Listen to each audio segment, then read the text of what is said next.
नमस्कार दोस्तों, आज हम सुनाने जा रहे हैं पौष मास की सफला एकादशी का महत्म, जिसमें भगवान युधिष्ठिर ने भगवान से पूछा, स्वामिन, पौष मास के कृष्ण पक्ष में जो एकादशी होती है उसका क्या नाम है, उसकी क्या विधि है तथा उसमें किस देवता की पूजा होती है, यह बताइए।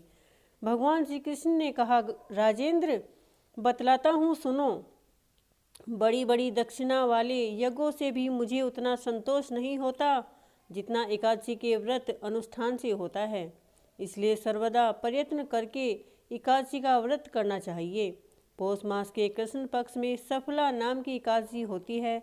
उस दिन पूर्वोक्त विधान से ही विधि पूर्वक भगवान नारायण की पूजा करनी चाहिए। एकादशी कल्याण करने वाली है, अतः इसका व्रत अवश्य करना चाहिए।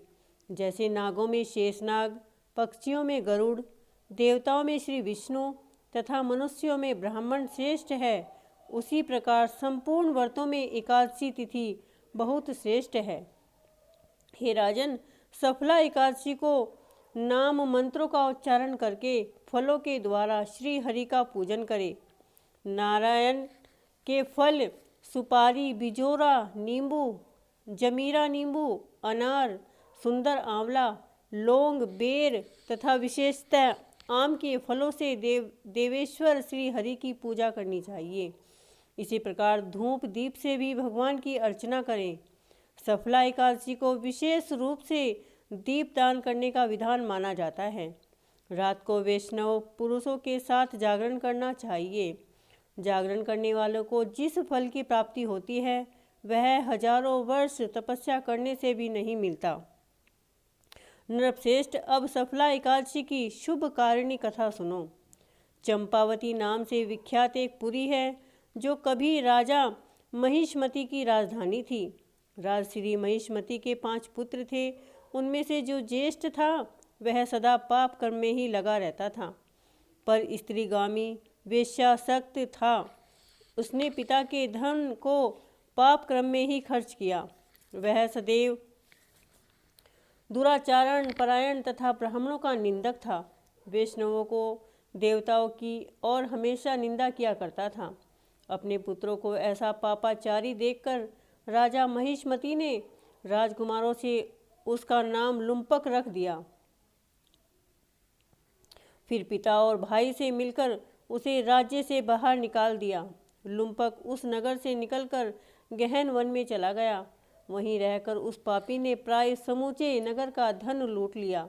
एक दिन जब वह चोरी करने के लिए नगर में आया तो रात में पहला देने वाले सिपाहियों ने उसे पकड़ लिया, किंतु जब उसने अनेकों राजा महिष्मति का पुत्र बताया तो सिपाहियों ने उसे छोड़ दिया और फिर वह पापी वन में लौट आया और प्रतिदिन मांस तथा वृक्षों के फल खाकर जीवन निर्वाह करने लगा। उस दुष्ट का विश्राम स्थान पीपल वृक्ष के निकट था। वहाँ बहुत वर्षों का पुराना पीपल का वृक्ष था। उस वन में वह वृक्ष एक महान देवता माना जाता था। पाप बुद्धि लुम्पक वहीं निवास किया करता था। बहुत दिनों के पश्चात जब एक दिन किसी संचित पुरुष के प्रभाव से उसके द्वारा एकादशी के व्रत का पालन हो गया। पौष मास से कृष्ण पक्ष की एकादशी दशमी के दिन पापिष्ट लुम्पक ने वृक्षों के फल खाए और वस्त्रहीन होने के कारण रात भर जाड़े का कष्ट भोगा। उस समय न तो उसे नींद ही आई और न ही आराम मिला। वह निष्प्राण सा हो रहा था। सूर्योदय होने पर ही उस पापी को होश आई। सफला एकादशी के दिन भी लुम्पक बेहोश पड़ा रहा। दोपहर होने पर उसे चेतना प्राप्त हुई। फिर इधर उधर दृष्टि डालकर वह आसन से उठा और लंगड़े की भांति पैरों से बार बार लड़खड़ाता हुआ वन के भीतर गया। वहाँ भूख से दुर्बल और पीड़ित हो रहा था। राजन, उस समय लुम्पक बहुत से फल लेकर जो ही विश्राम स्थान पर लौटा त्यों ही सूर्यदेव अस्त हो गए। तब उसने वृक्ष की जड़ में बहुत से फल निवेदन करते हुए कहा, इन फलों से लक्ष्मीपति भगवान विष्णु संतुष्ट हों। यूँ कहकर लुम्पक ने रात भर नींद नहीं ली। इस प्रकार अनायास ही उसने इस व्रत का पालन कर लिया। उस समय सहसा आकाशवाणी हुई, राजकुमार, तुम सफला एकादशी के प्रसाद से राज्य और पुत्र प्राप्त करोगे। बहुत अच्छा कहकर उसने वरदान स्वीकार किया। इसके बाद उसका रूप दिव्य हो गया।